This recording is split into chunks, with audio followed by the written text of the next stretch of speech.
Tako da bomo začeli. Spet je z nami gospa profesorica Urška Lah, dolgoletna pedagoginja v zavodu, defektologinja, tiflopedagoginja in bomo rekli, zdaj tudi lahko rečemo, zgodovinarka lokalne zgodovine, če smem tako reči, ne, Urška.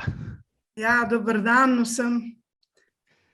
Sem vesela, da ste vzeli to temo, da vam jo lahko predstavim, in sicer zgodovino, delo in življenje Franice Vrhunc.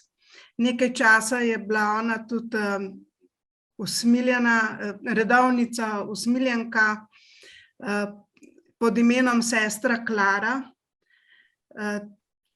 Potem kasneje je izstopila, no, ampak v nadaljevanju bom to več povedala.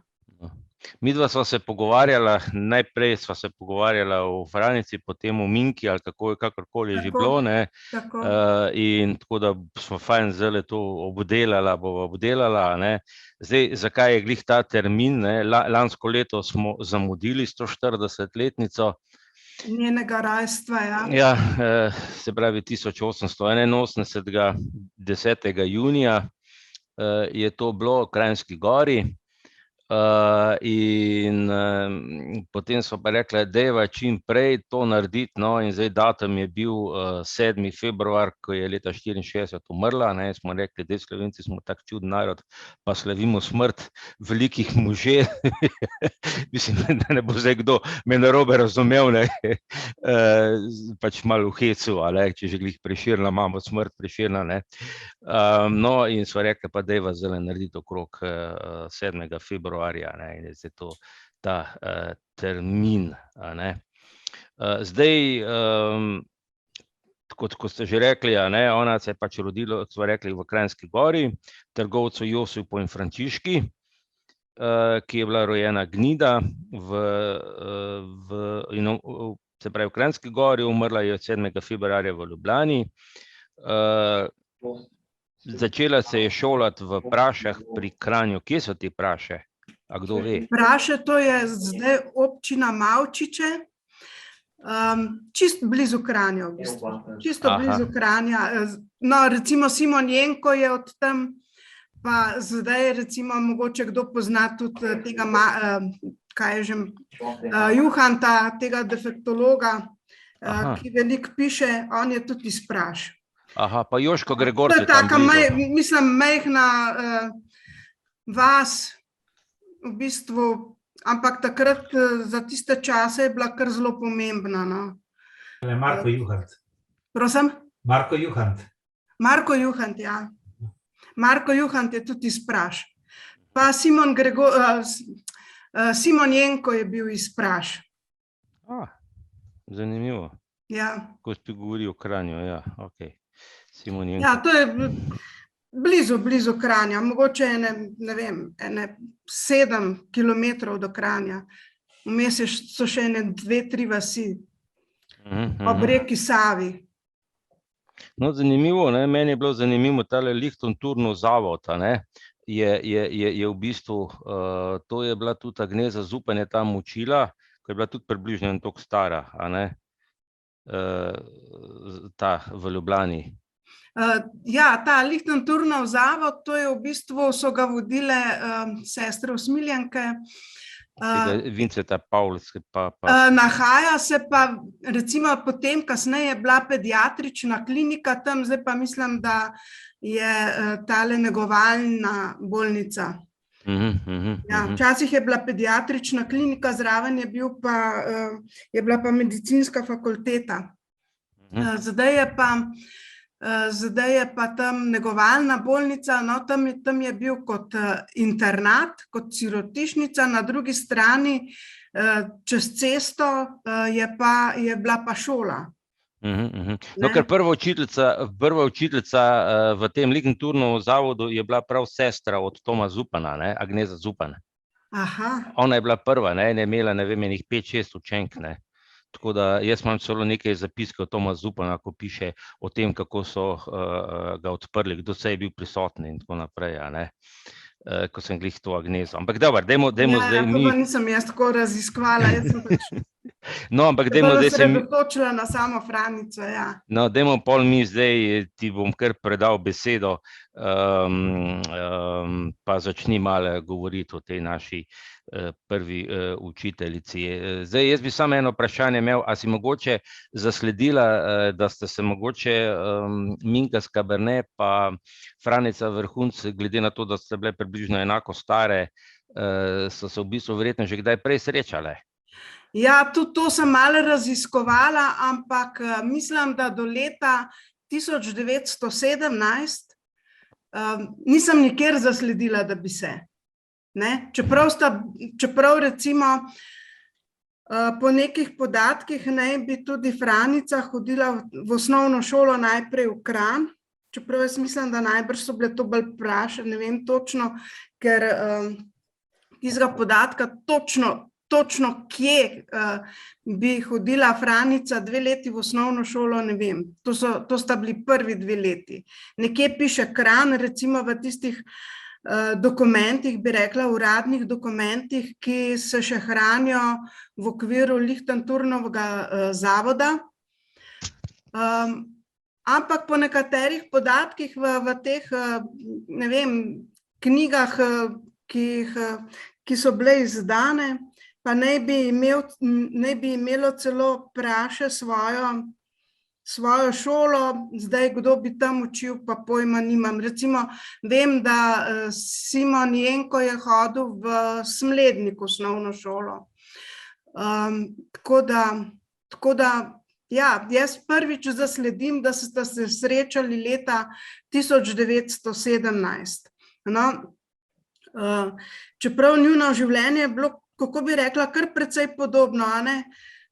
Potem Franica Vrhunc je nadaljevala osnovno šolo v Lihtenturnovem zavodu in 8. razred je naredila v Hutovem zavodu. Hutov zavod, to je pa, kdor malo bolj pozna Ljubljano, je pa danes v tisti zgradbi Univerze za 3. življenjsko obdobje na Poljanski 6.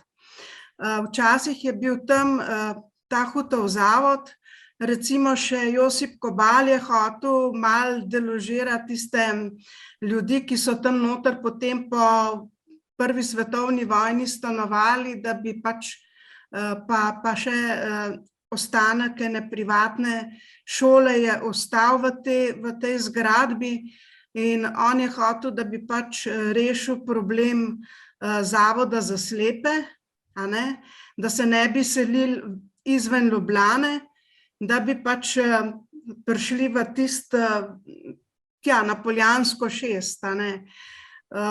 Ampak tam je bilo le 86 stanovalcev oziroma tudi gojenk pa učiteljev.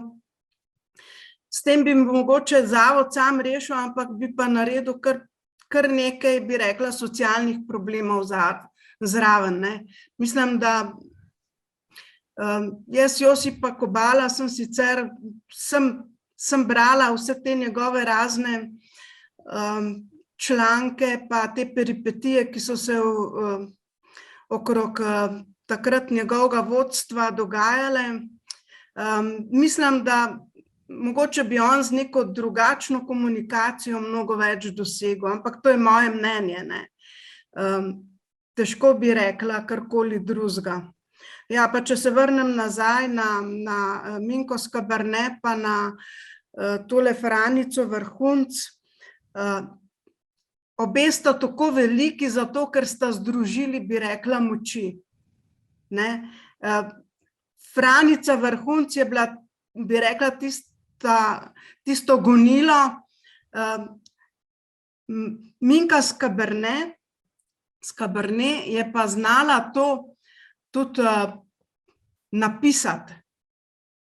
Tako da recimo od Franice Vrhunc nekih pisnih, ne vem, gradiv ni. Čeprav vem, da je ona celo napisala rehabilitacijski program, še ko je bila V Gradcu, v zavodu. V Gradcu, ja. Iskala sem, če bi se kakorkoli še našlo to gradivo, pa ga na žalost nisem našla, ker pa jo v več teh drugih gradivih pa knjigah omenjeno, sigurno je obstajalo. Želela sem in upala sem, da bom 7. februarja lahko prišla še v arhive v Škofjo Loko, v ta zgodovinski arhiv, ki ga v to dislocirano enoto v Škofjo Loko, pa žal se je zgodilo, da so mi na petek prejšnji teden sporočili, da je prišlo do okužbe s koronavirusom in nisem mogla, trenutno je zaprt za obiskovalce, tako da, ko bojo spet odprli, so rekli, da mi bojo sporočili.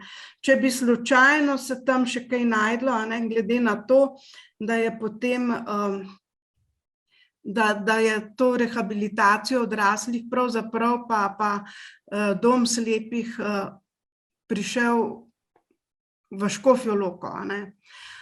Mislim, da za Zvezo slepih je Franica vrhunec ravno tako pomembna kot za nas tiflopedagoge. Tukaj mogoče bi se navezala na Sebastiana, ki je sodeloval z nami takrat, ko smo se pogovarjali o Minki Skaberne, ker on je rekel, pravi, v osnovni šoli tega nam o njej niso nič povedali. Tudi o Franici vrhunc ni nobeden nič vedel. To pa iz preprostega razloga, prvič bi rekla, otroke najbrž zgodovina toliko daleč ne zanima, za otroke je bolj dejansko bil pomemben Louis Braille kot pa Minka Skaberne pa Franica vrhunc. Ampak za nas, učitelje, sta pa obe velikega pomena in obe mogoče premalo poudarjene. Vi ste recimo na nek način počastili Minko Skaberne vsaj s tem, da ste knjižnico poimenovali po njej. Pri nas zavod, ki je praznoval 100-letnico, Franice vrhunc niti z besedo ni omenil. Niti z besedo. In jaz bi tako rekla, sej Franica vrhunc je bila velikokrat omenjena v velik teh raznih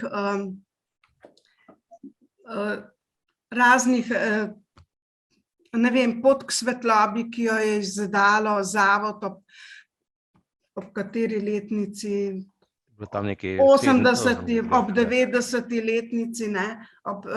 In tam je bila omenjena tudi v nekih drugih literaturah, ampak ja, poudarka na njo pa ni dal noben.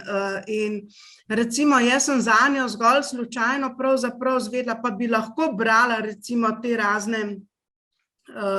ta razna gradiva že prej, ampak prvič sem pravzaprav zasledila, da je bila ona prva tiflopedagoginja, ki je učila v Sloveniji šele s tem, ko so se začele dajati na internet razne publikacije in tako naprej.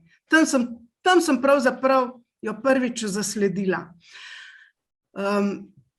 Ja, zakaj me je pa pravzaprav pritegnilo, da sem začela raziskovati to njeno delo, je bil pa vzrok zaradi tega, ker ob 100-letnici ni bila nič omenjena. Takrat sem se zakopala v delo, pa me je zanimalo, zakaj pravzaprav je bila tako zamolčana. O Minki Skaberne sem zvedela pravzaprav šele takrat, ko se je otvorila knjižnica slepih pa slabovidnih in jo počastila s tem, da se je poimenovala po njej, recimo o Franici vrhunc pa tudi ne. Pa sem sama sebe spraševala, a je bilo mogoče to zato, ker je bila ženska? Ali je bilo mogoče to, ker je bila Slovenka? Ali je bilo mogoče, a je bil vzrok zato, ker je bila verna? Mogoče so ji očitali nestrokovnost, pa slab odnos do gojencev. So ji morda očitali vpletenost v spor z Josipom Kobalom, ker tam se je veliko dogajalo, no pa naj že kar zdaj povem, da ni bila udeležena v to. In pa ali so imeli zadržke zaradi dogodkov, ki so se godile med drugo svetovno vojno. Takrat so se mi vsa ta vprašanja porodila in sem se odločila, da bom začela raziskovati to njeno delo, njeno življenje. In takrat moram reči, da sem bila tik pred upokojitvijo, to je bilo leta 2019, jaz sem se pa potem novembra 2019 upokojila. Tako da sem imela potem kar dovolj časa, da bi hodila seveda po raznih arhivih, na kar se nam je zgodila še ta neljuba korona in zapora arhivov, tako da so stvari tekle malo dlje časa, pa tudi kakšna stvar se ti potem, ko že nekaj veš, se ti naenkrat odpre še na drugih področjih, pa začneš še tam raziskovati, da bi čim več kamenčkov lahko sestavil ta mozaik. A smem malo prekineti? Ona je bila 28 leta predčasno upokojena, ne? Verjetno kot nekem kazenskega, glede na to, da je odklonila službovanje v Begunjah, ko bi mogli iti v žensko kaznilnico delati. Ja, mogoče se ta zadeva se pol mogoče skozi malo nekako vleče. Ja, pa mislim, da ni bilo samo to. Ker recimo njej so vzeli, pravzaprav njej so rekli, da ni bila strokovno usposobljena. No, mogoče bi šli majčkeno po vrsti, pa bi jaz za začetek povedala, zakaj si pravzaprav ona zasluži, da jo bolje spoznamo, pa začnemo ceniti njen prispevek na področju specialne pedagogike, tiflopedagogike. No, tisto o kaznilnici upam, da ne bom pozabila. Če ne, te bom pa spomnil. Ja. Ona je bila prva strokovno izobražena tiflopedagoginja, ki je poučevala slovenske slepe otroke v slovenščini. In to že v avstrijskem Gradcu od leta 1914 dalje. Kajti predtem je delala, ko je končala šolo, ona ni končala učiteljišča, ona je končala pravzaprav nek tečaj za vzgojiteljice. In to so ji potem očitali in zaradi tega so rekli, da pač ni strokovno usposobljena. To je bil vzrok. Ja, in najbrž to so seveda te prednice vedle in so jo hotele pač umakniti v Begunje, v to žensko kaznilnico. Ona se je pa seveda takrat odpovedala redovništvu, ostala je začasno brez službe in ta Vekoslav Ramadanovič, po katerem se danes v Zemunu imenuje zavod, jo je poklical k sebi, da je pri njemu skupaj z njegovo ženo učila 4 otroke, pripravljala na šolo 4 slepe otroke. Ko pa se je seveda zgodilo, da se je zavod iz Ljubljane preselil v Kočevje, takrat je kompleten učiteljski zbor in seveda Josip Kobal so dali odpoved. Ne glede na to, kako se danes zadeve interpretirajo, so Franico Vrhunc z Ministrstva za prosveto poklicali nazaj in zaposlila se v Kočevju. v zavodu, ki se je moralo takrat seliti iz Ljubljane v Kočevje.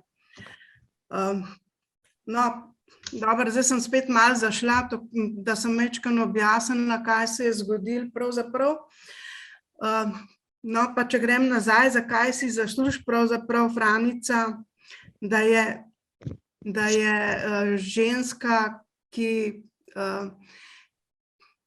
je vodilna v tej tiflopedagogiki, oziroma ki je prva v tiflopedagogiki, ne vodilna.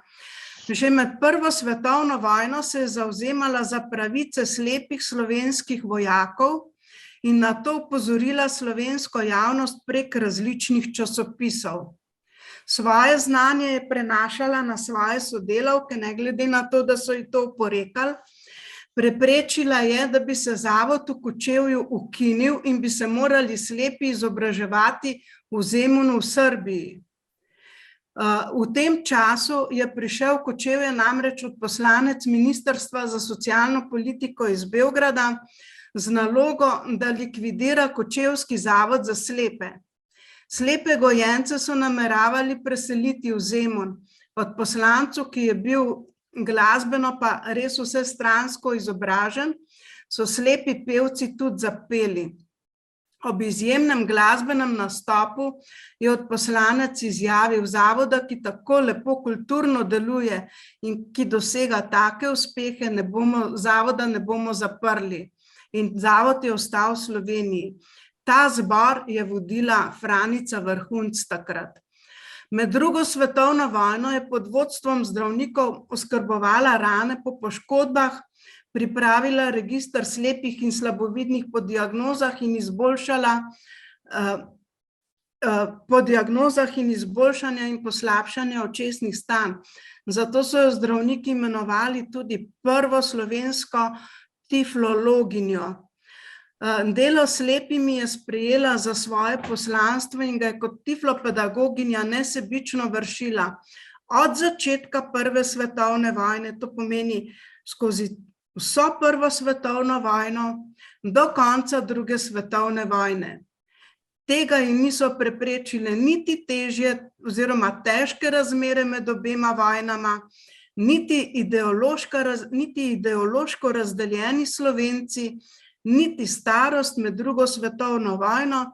Saj, če pogledamo recimo Minka Skaberne, ona se je upokojila leta 1937, ko je bila stara 55 let, medtem ko je delala Franica Vrhunc tako rekoč do 65. leta. To pomeni že dost starejša, ko se je morala... In da so jo pri 48 letih so jo pa upokojili, ne? Ja, so jo pa upokojili 1. februarja 1946 leta. Je bila pa upokojena. Zdaj, se pravim, no, takrat je bila stara... Ne, jaz sem mislil na 28 leta, sem mislil takrat, ko so jo kazensko upokojili, ne? Ja, ampak takrat so ji oporekali njeno izobrazbo, takrat ona ni bila nič več, bi rekla, redovnica.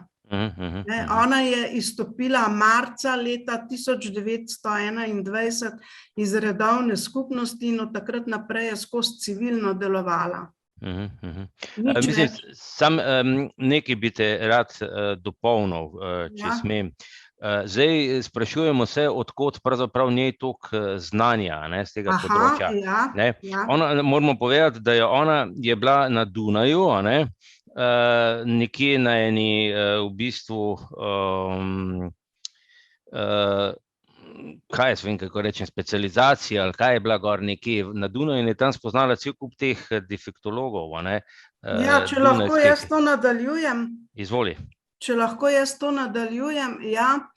Ona je takrat, skratka, ona je delala, zdaj ne vem točno, v Kočevju, po enih podatkih v Marjanišču, to je v bistvu sirotišnica za dečke, bilo pa je tam tudi dekliško vzgajališče.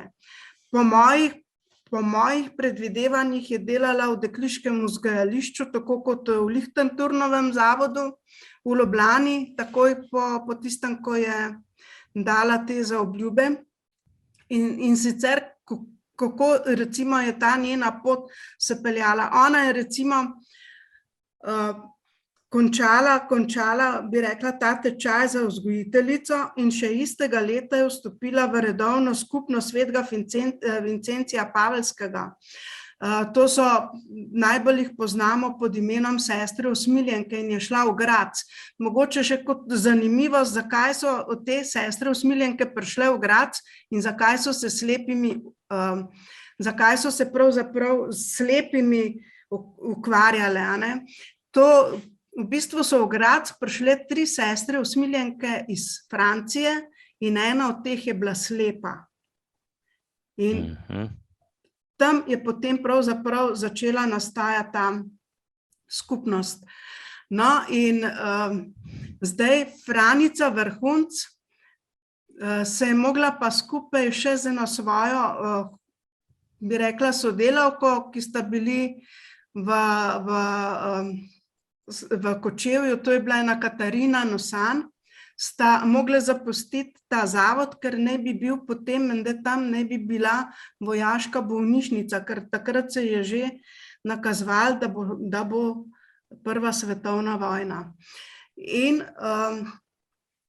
oni dve sta odšli julija 1914 v Graz in iz Graza za en mesec v Avstrijo.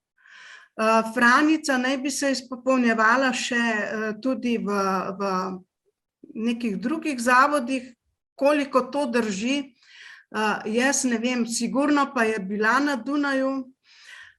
Tam se je spoznala tudi z Aleksandrom Melom.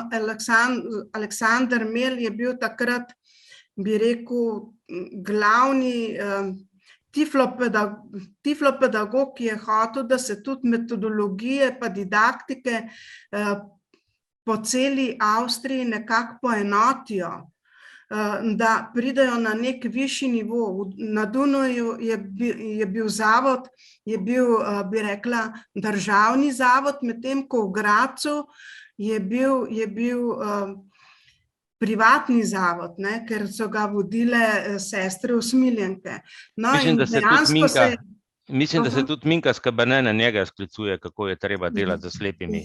Ker on je napisal eno knjigo je napisal in je pol tudi Minka jo to citira. Tako se je tudi pod Minkinim izkazom, ki ga je prinesla, ker je bila en mesec na usposabljanju za tiflopedagoga, je podpisan ta Aleksander Mel. Obe sta ga poznali. Pa je zanimivo, recimo, jaz mislim, da se je Franica prvič srečala z slepimi v Grazu takrat, ko je šla v samostan, to pomeni leta 1898. Ampak potem ona seveda do začetka Prve svetovne vojne tam ni delala. Ko pa so Katarino Nosan pa Franico Vrhunc kot sestro Klaro seveda poklicali vodilni inštitut, se je ona zelo začela izobraževati v tej smeri. Takrat še ni bilo nobenega slepega slovenskega vojaka v vodilni inštitutu, bili pa so slovenski slepi otroci. In ona je bila pravzaprav prva skupaj s Katarino, da sta začeli te otroke, ki so bili do takrat poučevani v nemščini, poučevati v slovenščini. In tudi, ko je bil prvi slovenski vojak, bi rekla, nastanjen v vodilnem inštitutu, je, samo da malo poiščem, je ona dopoldne poučevala te otroke. Ta fant je bil, včasih mi je imena malo Ja, se obstaja. uidejo iz glave. Andrej Flego. On je prišel avgusta 1915, to pomeni, Franica se praktično eno leto dopoldne je učila te slovenske slepe otroke, popoldne je proučevala samo, bi rekla, organizacijo zavoda, učila se je še dodatno se je strokovno izpopolnjevala in ta ravnatelj grškega zavoda, dr. Hartinger, je Franici potem zaupal oslepele slovenske vojake, ko so začeli prihajati. Tako da oslepeli slovenski vojaki so bili potem pod njenim vodstvom, sicer v Odilini inštitutu, ampak pod njenim vodstvom. No, in ona jih je učila Kleinove pisave. Zdaj, če kdo ne ve, kaj je Kleinova pisava, to je izbočen tisk v latinici. Izbočene naše, bi rekla, črke črnega tiska, ne, oni so poznali recimo črni tisk, ampak niso ga mogli brati in te črke so bile izbočene, da so jih lahko brali. Samo ker je to prevzemalo veliko prostora in tako naprej, ta Kleinova pisava je bila mnogo manj praktična od Brajice. Ne. Potem jih je učila Brajico, učila jih je strojepisja, zelo veliko jim je brala v slovenščini in veliko so peli v slovenščini. In ona je preko časopisov v Sloveniji pravzaprav ljudi seznanila s tem, kaj se dogaja, recimo slepimi vojaki v Avstriji, mislim, kaj se dogaja, da pač tam so, ne, da so začeli v Sloveniji zbirati denar za njih, zato da bi pač lahko nabavili določene učne pripomočke, pa tudi kasneje, recimo, ti so se potem učili v ščetarstvu, v košarstvu in tako naprej, pa ne, ja, da bi recimo lahko si kupili orodje, da bi potem, ko bi se vrnili domov v domovino, lahko svojim lastnim delom služili kruh. Ne. In takrat je Janez Kalan, ki je bil urednik revije Bogoljub, on je poznal tudi to Minko Skabernet, je ustanovil pravzaprav skupaj s svojimi somišljeniki društvo Dobrodelnost in prosil Minko Skabernet, da se seznani s Franico v Gradcu, v tem Odilini inštitutu. In tako sta se pravzaprav oni dve spoznali. No, Minka je potem seveda, Franica jo je lepo sprejela, Minka je veliko stvari potem si tam ogledala, fotografirala določene diapozitive in fotografije in tako naprej, je dobila potem še na Dunaju. Vse to je bilo lepo omogočeno in ko se je Minka Skabernet vrnila, je potem marca 1918 tudi organizirala prvo predavanje o slepih, o njihovih potrebah in potem tudi seveda prvi tečaj, da so se učile ženske pisanja o Brajici, sicer ne na Brajeve stroje, ker jih ni bilo, ampak na te tablice, mi rečemo praške tablice. No, ker Franica Vrhunc je Minki Skabernet povedala, da pač najbolj jim primanjkuje gradiva v Brajici, da bi lahko ti fantje več brali in več pisali in tako naprej. No, tako se je začela potem njuna dosti, bi rekla, plodna skupna pot.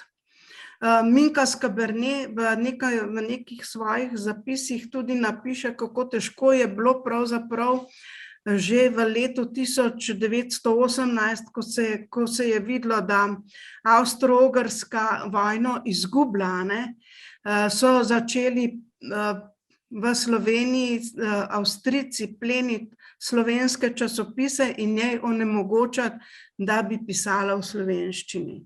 Tako da je imela tudi velike težave s tem, da so prve knjige pravzaprav bile izdane v slovenščini.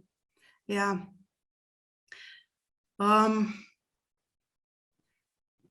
Zdaj, če želite, lahko še kaj vprašate ali pa dodate. Jaz se povprašam. Ja, izvoli, Brane. Zakaj je Franica izstopila iz redovništva? Ja, to je pa vzrok, ker... Moški ali kaj drugega, razočaranje, nekaj je moralo biti. A zakaj je izstopila iz reda? A sem prav razumela? Ja, tako je. Ja, iz reda je izstopila zaradi tega, ker dejansko je vodstvo teh redovnic, jo je želelo dati v Begunje, v žensko kaznilnico. To ni bila edina. Takrat so zelo veliko sester poslali tja v žensko kaznilnico, da bi pač te ženske kaznenke usposabljale, nadzorovale, jaz ne vem, kakšno vlogo naj bi tam imele, in ni bila edina, ki je zaradi tega izstopila takrat iz redovništva. Bilo je v tistem času pet teh sester oziroma teh redovnic, ki so izstopile. Zdaj, zakaj točno? Jaz mislim, da tukaj, ker sem že takrat, ko sem imela predavanje o Minki Skaberne povedala, takoj po koncu Prve svetovne vojne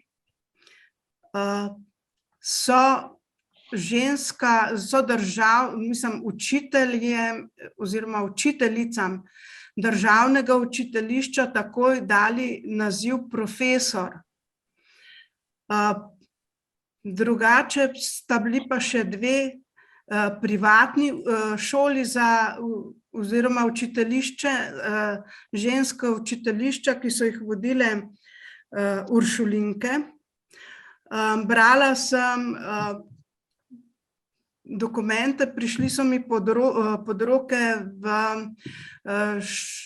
Šolskem muzeju v Ljubljani, ko so argumentirale uršulinke iz učiteljišča v Mariboru, zakaj naj država ne bi zaprla njihovega učiteljišča, da so njihove učiteljice ravno tako usposobljene kot učiteljice državnega ženskega učiteljišča. Mislim, da ljubljanske so se malo bolj prilagodile, tudi zaradi tega, ker so bile bliže, da so lahko prišle do te komisije, da so še enkrat polagale izpit, da so dobile potem, bi rekla, državno spričevalo, so morale še enkrat polagati izpite, da so dobile državno spričevalo, ki jim je priznalo te diplome. In kakor sem gledala ocene, so bile vse zelo dobre, v glavnem so vse delale z odliko.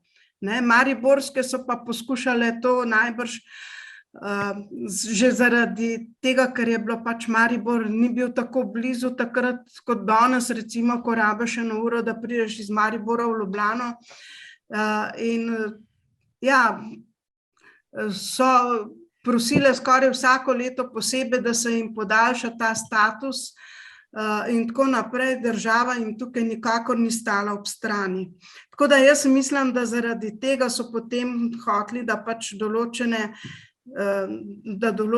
redovnice, ker je bil pač presežek, bi rekla, delovne sile, če se tako izrazim, v prosveti teh redovnic umakniti na neka druga delovna mesta. Ene so delale v bolnišnici, takrat so lahko še delale, to ni bil problem, ne? Problem je bil pač v šolah. Ja. Nekaj ne razumem. Leta 21 bi naj izstopili z redovništva, ne? Ja. Potem begunje. A niste prej rekli, da je bila leta 28 upokojena? Ja, se prej je rekla, Brane, no, Silvo pa Goran, takoj vam bom dal besedo. Leta 21 je izstopila, ne? Potem je šla v Zemun učiti, od leta 22 je bila v Kočevju, potem so jo pa 28. leta so jo pa prisilno upokojili, ampak ona je še naprej delala pogodbeno. Leta 43, ali kdaj je bilo tisto bombardiranje, ali 44 je bilo bombardiranje Kočevja, je pa potem se z otroci vrnila v Ljubljano, v gluhonemnico, in leta 46 je se spet ponovno zaposlila in je potem, kjerga leta...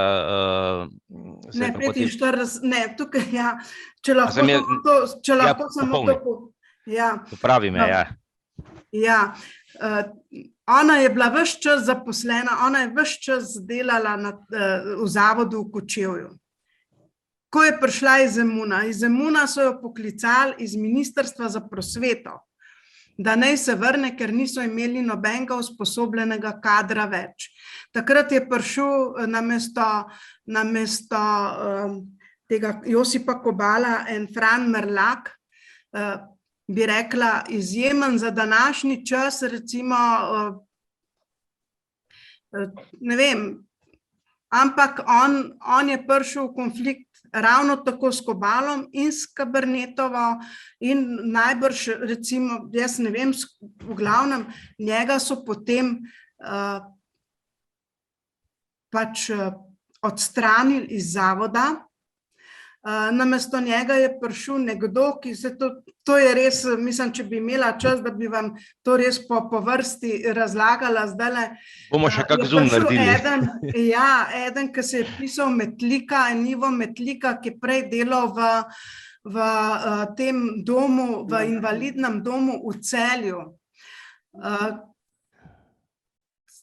Zdaj, v invalidnem domu v Celju je prišlo do enega revolta, ravno tako so tam delale sestre usmiljenke in so dale vse, bi rekla danes, odpoved, da ne bojo pač več tam delale, kaj se je dogajalo. Takrat se je po vseh teh domovih marsikaj dogajalo, ampak moramo vedeti to zgodovinsko ozadje. Recimo Slovenija se je priključila Hrvaški pa Srbiji, nastala je kraljevina Srbov, Hrvatov in Slovencev in za Srbe smo bili mi samo bolj kot karkoli drugega, samo en strošek. Naj se sliši lepo ali pa grdo. Srbi so hoteli, da pride in zavod Vinka Beka.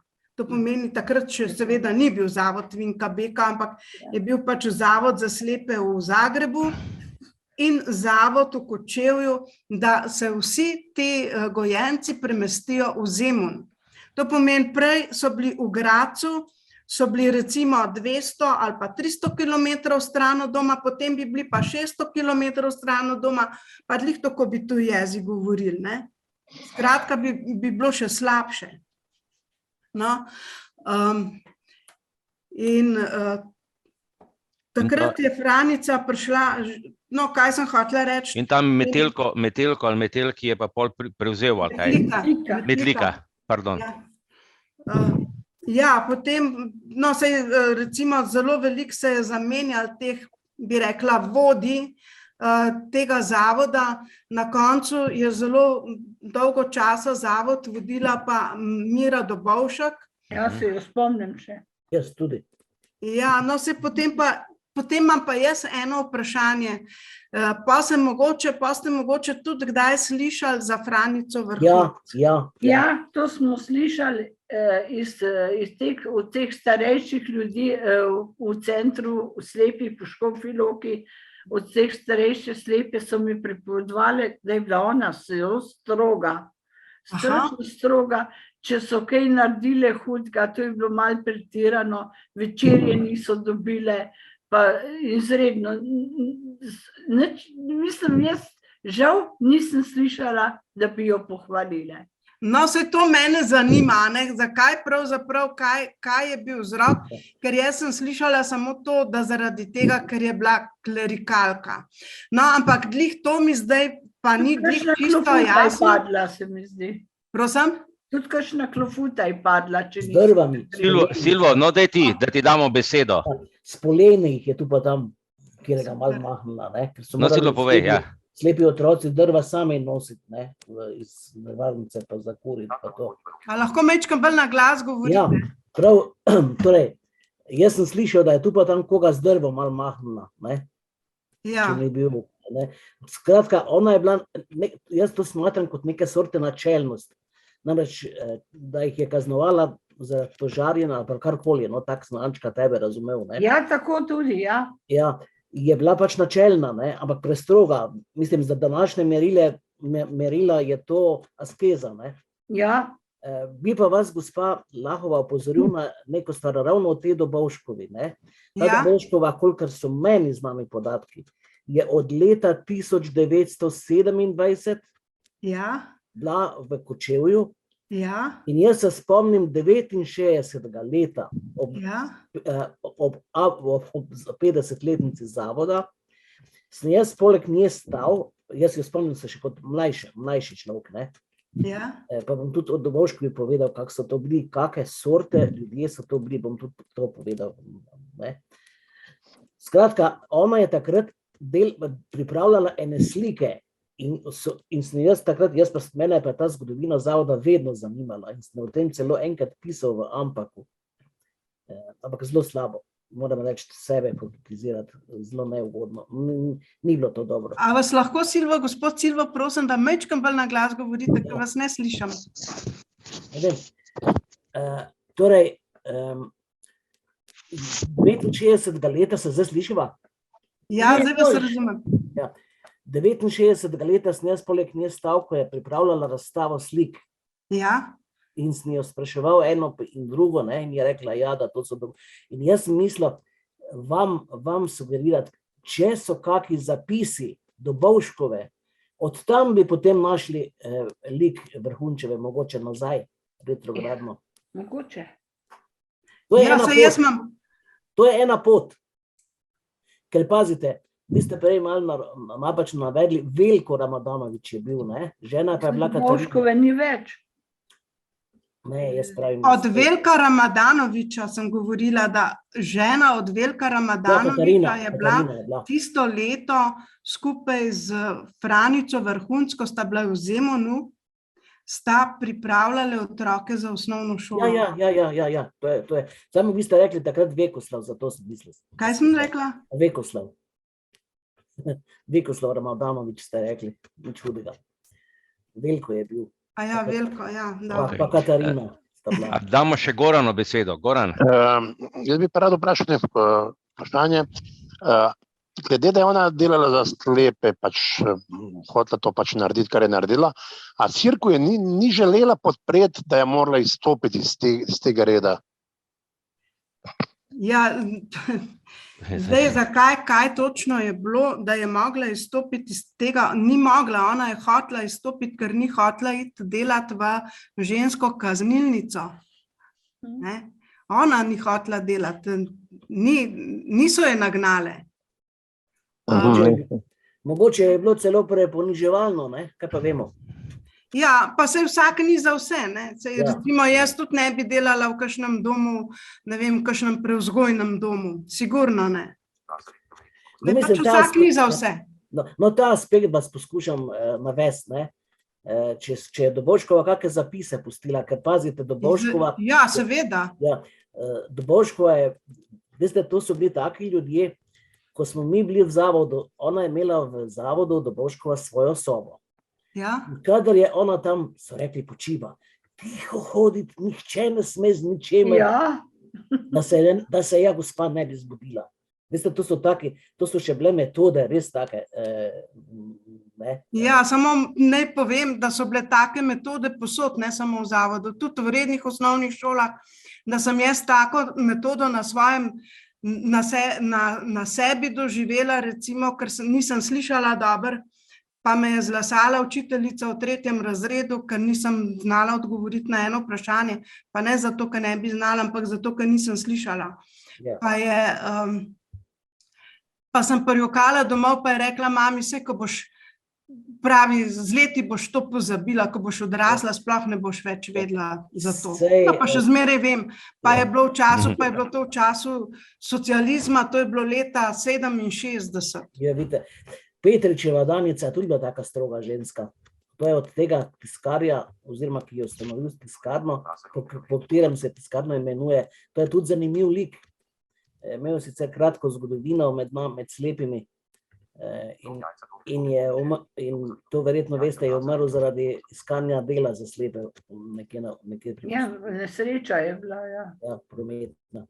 Ona tudi bila tako stroga, da je znala s kakim ključem ali pa kaj potrkati po glavi. A pa so bile kakšne, ki niso bile stroge takrat? Da je bila ena Keržičeva Danica, to je bila taka mila vzgojitev. Keržičeva je bila, pa Tilka Musarjevo sem je smela zelo rada. Pa Ciril je bil 4 leta moj razrednik. No, saj Cirila je pa tudi še učila Franica. Meni je tako žal, recimo, jaz pravim zdaj mladim ljudem takole, ne, zdaj vas nič ne zanima, dajte si malo napisati, kaj nas starejše zanima, pa začnite iskati odgovore, ker ko boste toliko stari, kot smo zdaj mi, ne boste imeli več koga vprašati. Ja, to je klasika, ja. Nije že zelo prestarih. S Cirilom, pa mislim, da tudi z vami, gospa Anica, sem bila jaz tudi na romanjih. Zdaj ne vem, ne vem, v Čenstahovi vem, da je bil tudi Ciril Musar zraven. Če bi takrat vedela karkoli o Franici, bi ga vprašala, ker on je bil njen učenec. Zdaj pa nimam nobenega vprašati. Jaz na romanja nisem težko, ker sem dializni bolnik. Pa ne hodim, tako da Ne, to je bilo, a veste, koliko je tega nazaj? To je bilo v Asiziju. Se je že hodim 33 let na dializo skoraj. A čemo malo, tam ne vidim... Pa sem pa jaz malo zamešala, ne vem. A tam ne vidim, da je gospod Žakelj prisoten. Gospod Žakelj, a lahko klopite mikrofon? Mogoče boste se pa vi kaj spomnili, vi, ki ste nekako najstarejši tukaj. Najstarejši tu, ja. Ja. A ste slišal, gospod Žakelj? CTRL-A. Ne bo, okej. Škoda, on bi pa lahko, ja. On pa ve več. No, se bo treba gospoda Žaklja, bo mogoče treba povabiti posebej na Zoom, da bo kaj malo povedal v svoji zgodovini. Zelo, zelo podpiram to idejo. Dušan, je samo Alt-A za vklop mikrofona. Alt-A, no? Tako. A ja, Alt-A, ne CTRL, Alt-A. Ja. Ok, pardon, Alt-A. Narobe učim. On bi to vedel, ja. Vse nekaj bi vedel. Gospod Žakelj, Alt-A. A je, ja. Alt-A.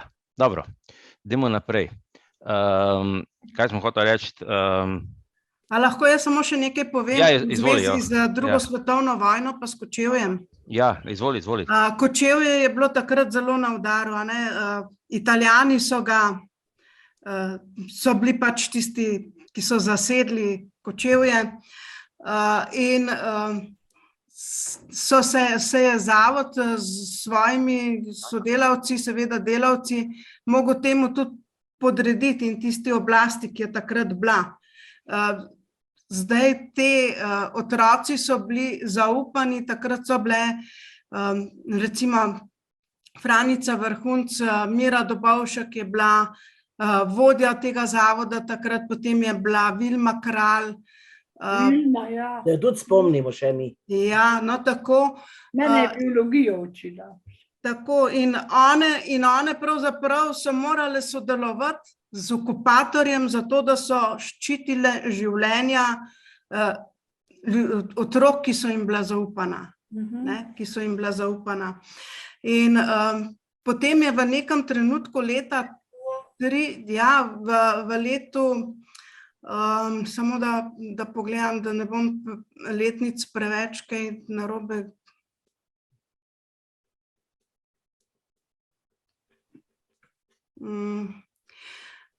No, naprimer, 7. avgusta leta 1944 so imele že izredno sejo, ali pa če grem še malo bolj nazaj.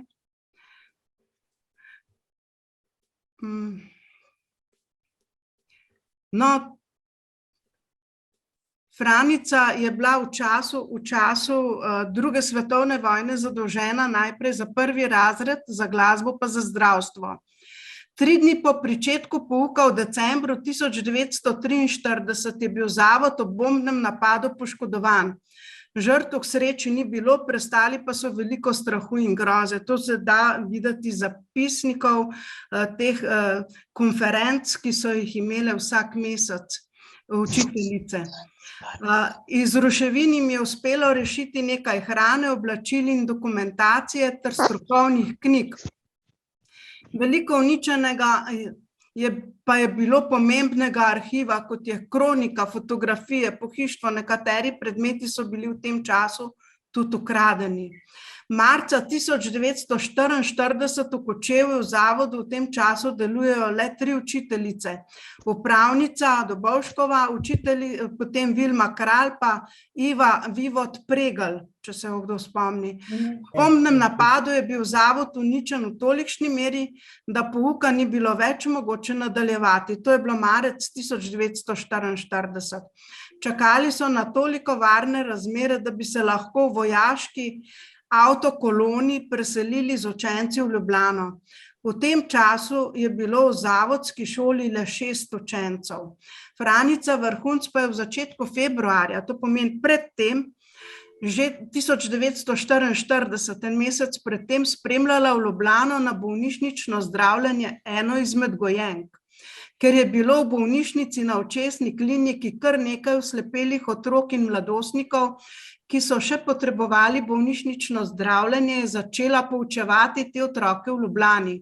V gluhonemnici, ki je odstopila nekaj svojih prostorov, je Franica, to je bil kasnejši onkološki inštitut stavba B, je Franica pripravila vse potrebno za nadaljnje proučevanje slepih, tako tistih v bolnišnici, kot onih, ki se bodo iz Kočevja preselili v Ljubljano, takoj, ko bo pot do Ljubljane varna. Upraviteljica je dejala, da bi novince poučevala Vrhunčeva, ki je primerna strokovnjakinja za pouk slepih novincev, kasneje oslepelih. Z njo so Sivec Emilija, to pomeni z Vrhunčevo, in upravnica Josipina Beljanova. Franica Vrhunc je prevzela začasno vodstvo tega oddelka v Ljubljani. Gojenci in osebje zavoda, ki so po bombardiranju v Kočevju, še ostali v Kočevju, so čakali na ugoden trenutek, da se preselijo v Ljubljano. To pomeni, z avtokolono so se selili. Šolsko leto 1944-45 je pa... In sicer 7. avgusta je bila izredna seja v Ljubljani, kjer je Dobovškova obiskala novo nastajajoči oddelek za slepe v gluhonemnici. Ravnatelj gluhonemnice, takratni ravnatelj Mirko Dremelj, je osebju in slepim gojencem ves čas stal ob strani svojim osebjem in nasveti. Na seji je ob tej priliki Franica dejala: za slepega pomeni zaposlitev luč v temi in smo uredili tako, da so slepi tudi med počitnicami zaposleni. Dopoldne jih je vodila na očesno kliniko na zdravljenje, popoldne pa se je odvijala rehabilitacija v gluhonemnici. Vsak dan se po 1 uro vadi o branju in pisanju za slepe, pojavi se dilema, ali se seliti v Ljubljano ali pa vendarle še ostati v Kočevju. Enotni so si namreč ti učitelji, ki so imeli izredno sejo v Ljubljani 7. avgusta, da gluhonemnica ni primeren kraj za slepe kot končna rešitev. 26. septembra je bila izredna seja v Kočevju, kjer je bila prisotna tudi Franica, ki je po 8-mesečnem bivanju v Ljubljani, ki se je po 8-mesečnem bivanju v Ljubljani vrnila z avtobusom v Kočevje in pripeljala s seboj 3 slepe. Dobovškova je omenila, da je Franica v tem času delala požrtvovalno in nesebično, kljub temu, da je bila močno prizadeta zaradi hude nesreče v družini. Kaj se je takrat zgodilo? Ne vem. Vrhunčeva naj bi se vrnila potem v Ljubljano in bo tam poučevala tako kot doslej. 13. januarja 1945 pa je iz zapisnika seje razvidno, da so se morali vendarle preseliti tudi iz Kočevja v Gluhonemnico, ker sta se novembra v Kočevju izvršila 2 letalska napada v takšni meri, da zavod v Kočevju ni bil več, da bivanje v Kočevju v zavodu ni bilo več mogoče. Mogoče bi tukaj le še to, kar se tiče te strogosti Franice Vrhunc, rekla tole, ko ste omenili, da je bila brez, da jim je odvzemala hrano. Ja, to najbrž so bile takrat metode, recimo, da niso jih tepali, ampak nekaj, če te ni otrok ubogel, so pač nekaj, ne vem, nekaj mogli narediti, ne. Ampak v letu 1919 je ona kuratorij za slepe prosila, da ne jim dajejo več hrane, ker je hrane premalo in so otroci lačni. In je prišla neka inšpekcija iz tega kuratorija, pač neki član, ki je potem napisal, da to nič ne drži, da otroci rdečih lic tekajo naokoli, ne. Tako da dlih neka, da bi jih stradala najbrž vse. Ne smete tako razumeti. Gre za to načelnost, to sem vas jaz opozoril. Po mojem je bila neke sorte načelnost. Da bi imeli otroci neke trdne temelje moralne. Se je rekla, ne? To so bile v bistvu vzgojne metode takrat, ne? Ja, tako. Včasih so tepli, lasali, pot pošiljali, pač v nekem trenutku so pa rekli, zdaj pa ne boš dobil večerja, ne? Je pa treba povedati, gospa Lahova, da so se neki, to bi Žakelj, škoda, da ga ni poleg, mogoče bi vedel on to, da so se nekih par dni v gozdu nekje živeli ti slepi otroci po bombardiranju in jih je hišnik Simon pomagal reševati, ki je potem v zavodu delal dolga leta. To bi Žakelj vedel, škoda. Ja, res je. To je bilo pa v Mahovniku, oni so se umaknili. Točno, vidite. Ja, ne, saj imam tudi slike tistih jam, jaz sem bila, no, ko sem to raziskvala, sem šla tudi v Kočevje in me je en gospod iz Kočevja me je prav peljal tja do tistih jam, da sem videla, kje so živeli. Nekaj časa so živeli tudi tam je bila ena gostilna, da so bili najemniki ali podnajemniki v tisti gostilni in kakor je bil bombni napad, so se oni v tisto kraško jamo umaknili. Ja, to je Simon pripovedoval, samo kaj je otrok kot otrok, pa še včasih ga je malo pod kapo imel Simon. Ja, Simon, ja. Ja, sigurno je bilo to težko, zdaj si pa predstavljate žensko pri 60-ih, ki je letala z njimi v jamo. Ja, vem.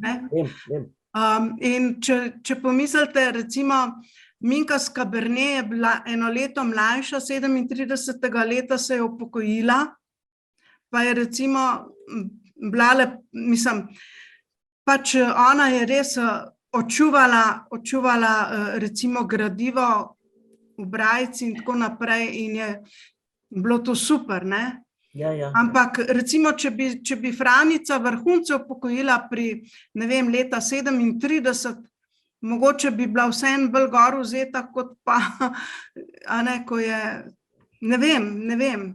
Bila pa sigurno je stroga, čeprav sem recimo brala tudi ene zapise enih vojakov, še ko je delala v Gradcu. Ni bilo nič slabega, ja, da tako hudomušno je napisal, da če ne boš pa zdaj recimo brati pa pisati, ga bo pa Franica za ušesa. Zdaj enega odraslega človeka najbrž... Bale so se jo. Bali so se, jo. Ja, otroci so jo bali, ampak Ja. otroci, a veste pa še nekaj, ne? Če ti nimaš nadzora, ker nimaš vida, marsikdaj kakšno vpitje pa ima lahko človek, recimo jaz bolj slabo slišim in na glas govorim, pa sem tudi velikokrat rekla, ne mislim, da se derem, ampak najbrž je to tudi zaradi tega, ker pač slabo slišim, govorim bolj na glas. Se lahko bojijo. Jaz se spomnim ene Darinke, ene medicinske sestre v zavodu, pa prosim Jerneja Jakliča, ti se mogoče spomniš, kako se je pisala. Nje so se otroci tudi zelo bali, zato ker se je drla, ampak to je bil njen način, je bil tak, ne? Ni ona kričala, ampak ja, drla se. Pa nas je bila še sestra Ana. Jaz se spomnim. Kako se je pisala? Jerman. Ne, ta Darinka. Medicinska sestra Darinka. Ne spomnim, to bi mogel kakšnega od sošolcev vprašati. Jaz se tudi poznam, sam se ne spomnim priimka. Ja. V glavnem, ona je bila res stroga, ampak se spomnim, ko sem prišel v zavod, ne, takrat je bila taka mila dušica, Jernejčica, čist isto, ne.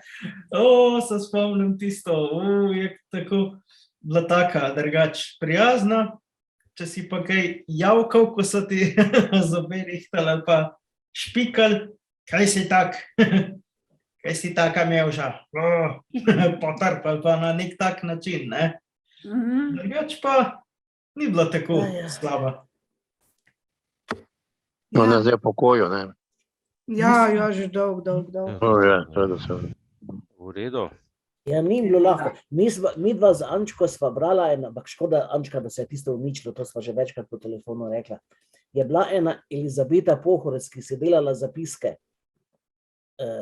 Ampak je to uničeno, v Brajevem je bilo, da ne vem, jaz sem rokopis srečno prenesel nazaj njej in je v teh 4 dneh, ona je bila ena od teh, očitno od teh gojenk, ni sicer nič slabega napisala o tem, samo da so bili hudi časi in da so bili v gozdu. Ja, to je ona napisala, ja. Ja, to sem pripravila. Ona je o petkih delila sendviče, sestra Darinka. Ja, res je. Se pa kasneje so ga pa varuhinje, pa Daniel, ki je namesto sestre Darinke prišel. Ja. Dobro, skratka, to je to, ne? Da ne bomo umetno podaljševali. Dalo bi se še marsikaj, ampak jaz sem imela sicer tukaj PowerPoint, da bi bilo to bolj sistematično, ampak nič hudega, tudi če smo takole malo drugače vozili. Sej lahko še kdaj kaj ponovimo. Urška, daj mi povej, imaš še kako zanimivo temo za nas? Ne bi vedela. Še kakšno učiteljico, kakšnega učitelja, kakšno Vilma Kralj je bila zanimiva zgodovinsko zadevo. O Vilmi Kralj vem samo do leta 47. Mislim, čutim, da recimo Vilma Kralj, takoj, ko je prišlo do svoboditve, ona je bila zelo, če bi ona mogla, najbrž bi šla k partizanom. Točno. Ja, to je pa bila. Recimo medtem ko Franica Vrhunc pa Mira Dobovšek sta bili veliki prijateljici, obe sta bili verni. Verni, Nista smele takrat povedati, da sta verni. Ja, nista smele, seveda ne. Hočem reči, ampak nosile sta veliko odgovornost, ker sta bili odgovorni za otroke, pa za ranjence. Mogoče tukaj tudi še ena stvar, ki najbrž je pomembna, recimo takrat so bile partizanske bolnišnice, ne vem, bolnišnica Franja, pa se jih je bilo malo več. In recimo ne vem, partizani, ki so bili ranjeni, pa so imeli poškodovana očesa, pa tako naprej, niso mogli iti v bolnico v Ljubljano. Ne? Tja so lahko prišli otroci, recimo po nekem bombnem napadu ali pa po neki poškodbi, recimo so se igrali z bombo, pa jim je poškodovala oči, tako naprej. In Franica je imela stik s tistimi, ki so bili tam v bolnici, ne.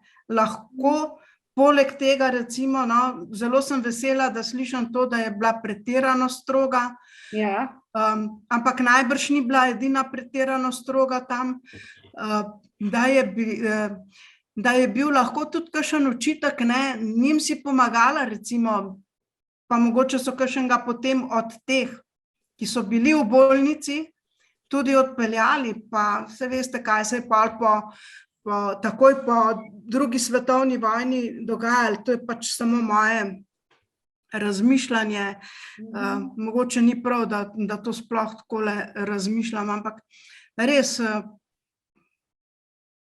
tako, človek išče odgovore, ne, pa si zastavljaš vprašanja. A bomo, zdaj tukaj bomo končali, bomo se še dobili z Urško, jaz upam, na kako drugo temo, če ne se nam bo pa tako pridružila, tako da se zdaj na mailing listi si, ne? Ja, z veseljem se vam bom pridružila. No, tako da, skratka, v redu, naslednji teden se bomo preselili v Maribor, v eno ekipo, v kateri je Darinka, si še gor? Ja. Darinka, no, daj na kratko povej približno. Povej, Darinka, kaj bo. Najavi naslednji teden. Ja. Pogovarjali se bomo o projektih, ki so začeli tam nekje leta 2011-2012 s pedagoško fakulteto oziroma tako je s pedagoško fakulteto, o likovnih študentih, o vseh teh tipnih slikanicah, ki jih delajo študenti, pa potem tudi z umetnostno galerijo sodelujemo, pripravljajo nam tipne razstave, skratka veččutna vodenja, tako da upam, da bosta prisotni oziroma vsaj obe, dr. Jerneja Hercog s pedagoške in pa muzejska svetovalka Brigita Strnad iz umetnostne galerije, pa upamo, da tudi dr. Aksinja Permauner, ki je prisotna pri vseh teh projektih. Je to zelo zanimivo, moram reči, ko pripravijo razstavo, ki je mogoče ne moreš potipati, ampak oni približajo s svojimi izdelki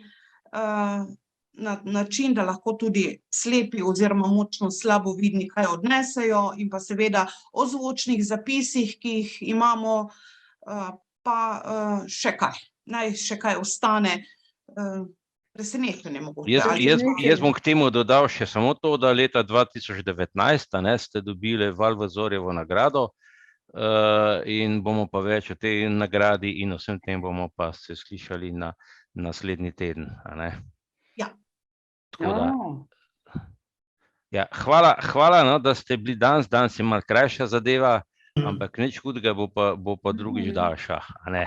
No, jaz lahko bi nekaj dodala, jaz to čutim, jaz moram to povedati, ker sem že pred Zoomom Valterju doma povedala, z moje strani najlepša hvala gospe Urški in pa tudi tej gospe Branki, ki sta se poleg, kar je bilo obveznega, lotili tudi takšnih zadev in nam približali, ker moram povedati, kot ste že rekli, mogoče eni v zavodu niste slišali, mene tam ni bilo, v Škofji Loki nas tudi nobeden ni nič poučil o tem, ampak res delate več, kot je potrebno. Ker nenazadnje te stvari bodo odšle, kot smo že ugotovili, marsikaterega od teh sem tudi jaz poznala preko drugih zadev, kot na primer gospod Vilmo Kralj, preko ročnodelskih krožkov, ampak nenazadnje mi smo vedno štrikale, kvačkale z njo in nam je pomagala in tudi gospa Ana Kenk, ki je bila, mislim, da tajnica pri slepih na društvu v Ljubljanskem, tako da moram reči, žal mi je, da nisem bila še bolj radovedna, ker jaz sem pa res tista, ki kaj rada vprašam in res hvala, gospa Urška, da ste se še lotili stvari, ki bodo nam pa našim zanamcem veliko pomoč, da bodo spoznavali. Škoda edino to, da se gospod Žakelj ne more priključiti, verjamem, da bi on še kaj več dodati ali pa kaj zanimivega predvsem povedati. Hvala. Ja, to pa res. No, bomo Žaklja probali, ga bom jaz poklical, pa ga bomo probali narediti še kak Zoom kavico z njim posebej, a ne. Kakor tudi, se pravim, vsak ima svojo zgodbo, vsi ste zanimivi, vsi smo zanimivi, tako da treba je pač te stvari beležiti. Hvala, no, se pravi, jaz bi sam še nekaj povedal, ne, vmes se je zgodilo neke piratske zadeve, neki so bili eni nesramneži, tako da sem mogel ene dva ven vršiti, ne vem, če ste opazili neke zapise. Ja, jajca, pa bedajce. Jaz sem videl, da nekaj piše. Pa kaj nakladaš? Ja, no, in jaz upam, no, jaz ne vem, da mi ne želim tega, da bi mogel zablokirati pa pospuščati ljudi not posebej. Upam, da se to ne bo nadaljevalo, da bo pač tisti, ki je to delal, da... Pa se to... Če ni imena, vse ga lahko vam vržeš. Vse sem ga takoj, sam, a veš, jaz sledim pogovoru in ko vidim tisti napis, je že prepozno, ne. Zdaj, enih dvakrat sem ga vmes vrgel, predne je uspel napisati. Zdaj zadnjič pri Ireni tudi nagajal, da je bil z Ireno. Tako da... Izklopi ta jajca. Ja, tako da jaz mislim, da to ni fair, ne. Je pa eni se pač delajo frajerje, mislijo, da je to neki... Da so bogovi. Ja, tako. Ja, sej. To se ne da ugotoviti, kdo bi bil. Bomo probali ugotoviti, se da verjetno. Ja, bomo gledali. Dušan, te problemi so bili tudi v soboto pri Zoomu pri Ireni, tako da kdorkoli že to dela, nisem tle tudi pri drugih Zoomih. Ja, kje pa je danes Irena? Jaz jo kar malo pogrešam, ima tak fajn glas. Ja, ne vem, kje je, sej je, danes nas je bilo zelo malo, samo 21. Ampak, hvala vam, ne, da ste tukaj z mano in da se imamo fajn, saj upam. Ja, super. Ja. V glavnem, Joža pozdravi, Anica. Bomo povedala, kaj bo tudi, kaj Darinka povedala. No, jaz pa res bom pripravil, mogoče pa res o gradu, o tem Škofjeloškem gradu, da se najde nekih zanimivih podatkov in bomo pol mogoče se malo pogovarjali lahko o tem, ne. Aha. Skratka, lepo se imejte, se vidimo.